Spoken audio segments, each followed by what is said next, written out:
I moved to East Moline in 1937, and at that point started attending what we called the First Methodist Church. We lived at the Greenos house, and they started us. Of course, I was a Methodist all my life because we lived close to a Methodist church. And so that's when I started. I don't know, we have a lot of memories about the old church. I used to teach Sunday school there, 3- and 4-year-olds. So we started attending the First United Methodist Church in 1937. My wife Arlene and I attended regularly, and we became Sunday school teachers.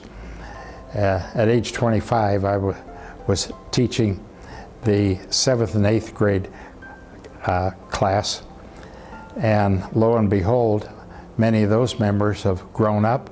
They become educators or other career people and have now retired. And it seems so strange to see suddenly they've caught up with me. But it's been fun seeing the people grow up in the church. I've worked the Rotary ever since they've been, which is 60-some years.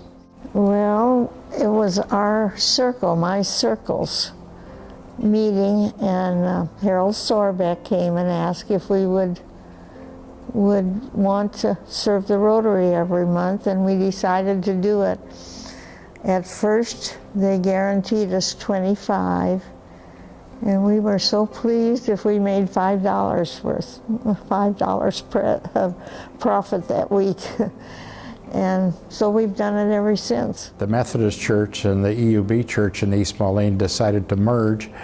Well, the merger became effective the 1st of January 1968, and lo and behold, I ended up as board chairman of the new congregation with a Methodist minister and an EUB minister who both wanted to stay and be the lead pastor. And it was a little difficult until we worked through that problem, and they both decided to leave, and we got a senior pastor, John Keller, and an associate pastor, Dave Gaffron, and that was when the new congregation took off. In my high school years at the church, we had a Methodist Youth Fellowship meeting every Sunday evening, and I can remember Reverend Copeland introducing what I would call square dancing now, but we had to call it folk dancing. And it was a lot of fun, but it apparently was controversial among the congregation. Nevertheless, Reverend Copeland said to attract the youth, it was necessary that we sort of update our views on things.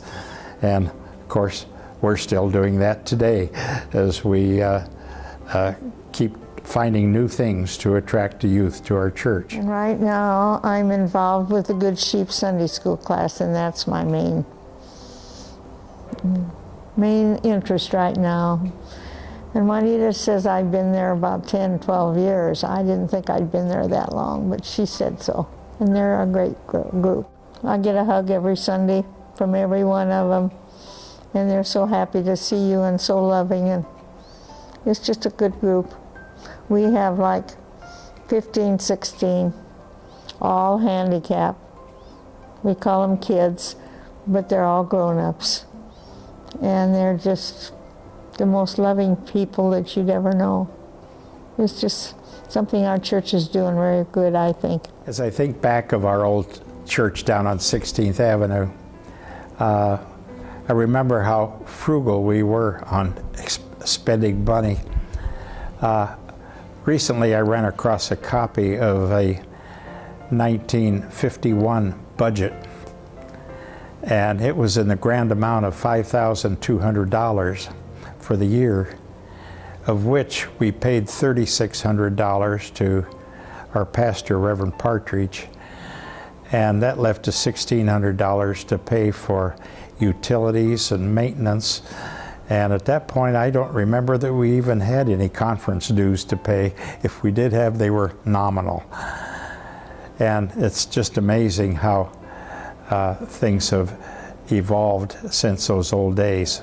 Well, we had circles, and we had a Fidelis class, which is a lot like the younger group now, and it was a big class.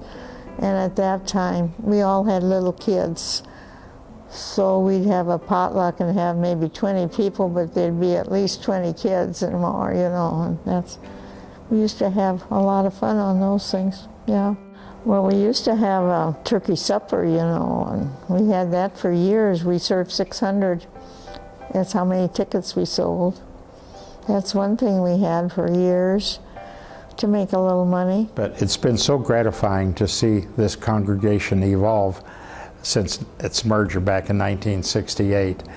And many of the people that were instrumental in the merger have since either moved or died. And yet some of the old timers still remain, and it's good to see them every Sunday.